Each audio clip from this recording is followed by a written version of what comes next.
হাসিনার গ্রাফিতি দিয়ে এবং খুনিদের গ্রাফিতি দিয়ে এই বাংলা একাডেমিতে বাথরুম তৈরি করা হোক, প্রস্রাবের ব্যবস্থা করা হোক এবং দেশের প্রত্যেকটা মোড়ে মোড়ে অঞ্চলে অঞ্চলে এবং প্রত্যেকটা দেশের যত ডাস্টবিন, আমি বিভিন্ন কোম্পানিকে বলবো আপনারা আপনাদের কোম্পানির সেল বেশি হবে, আপনি এই জাতীয় ডাস্টবিন তৈরি করে করে বাজারে সেল করেন।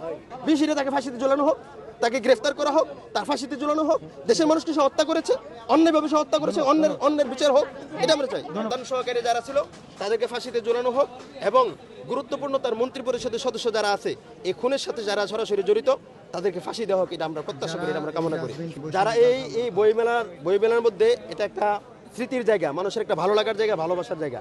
আজকের এই বাংলা একাডেমি কর্তৃক যে আয়োজিত এই বইমেলার প্রাঙ্গণে বৈষম্য বিরোধী ছাত্র আন্দোলনের বিপ্লবী ছাত্ররা এবং আমরাও বিপ্লবী, এই বিপ্লবী ছাত্ররা যে গ্রাফিতি এবং এই ডাস্টবিনের আয়োজন করেছে আমরা তাদেরকে অসংখ্য ধন্যবাদ জানাই।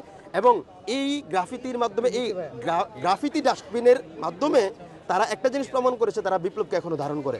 হ্যাঁ, ডাস্টবিন প্রত্যেকটা, শুধু আমি মনে করি এই শুধু বইমেলায় না, এই জাতীয় ডাস্টবিন সারা বাংলাদেশে প্রত্যেকটা মোড়ে মোড়ে পয়েন্টে হওয়া উচিত। এবং শুধু ডাস্টবিনই না, এই গ্রাফিতি দিয়ে বাথরুম হওয়া উচিত। মানুষের প্রস্রাবের জায়গা, পায়খানার জায়গা যে বাথরুম, এমন বাথরুম হওয়া উচিত এমন গ্রাফিতি দিয়া, তাইলে এটা আরেকটু গ্রিনের জায়গাটা আরেকটু বেশি হবে।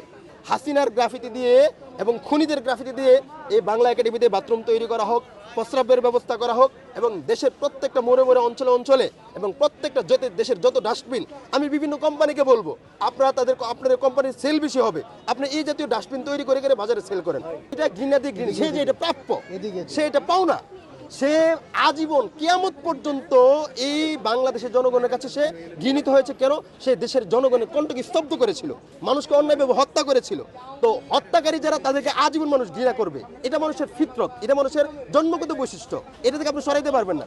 তো যে ঘৃণা পাওয়ার উপযুক্ত তাকে ঘৃণা করাই মনুষ্যত্ব। এখানে ঘৃণা মানে প্রতিহিংসা না, এটা হচ্ছে তার পাওনা, জনগণ তার পাওনা বুঝিয়ে দিয়েছে।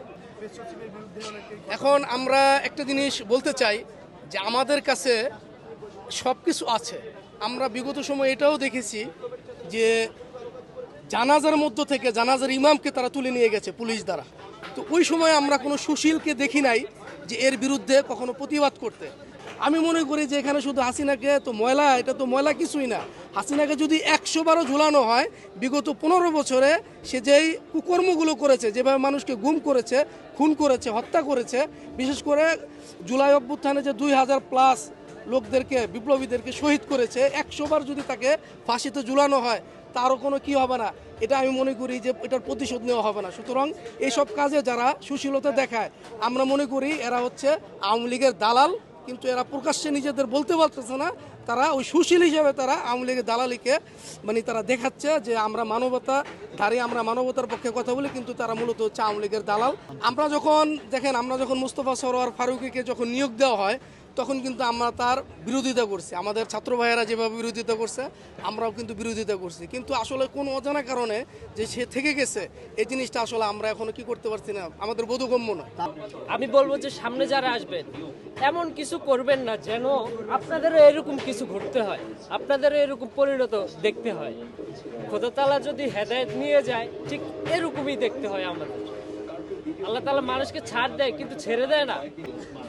অনেক কষ্ট করেছি, অনেক সহ্য করেছি, এগুলো বলতে পারতাম না, মন হাহাকার করতো কিন্তু বলতে পারতাম না। প্রচুর পরিমাণ চেষ্টা করতাম বলার, বললেই তো 14 শিকের ভিতরে ঢুকাই দিচ্ছে। ভবিষ্যতে যারা আসছেন আপনারা মনে করবেন না যে বাংলাদেশটা বর্তমানে আপনাদের হয়ে গেছে, এখনো হয় নাই। আপনাদের দল আসার পরে মনে করবেন যে আবার পূর্বের নেই, আপনারা আবারও দেশটাকে সেইভাবেই চালাবেন।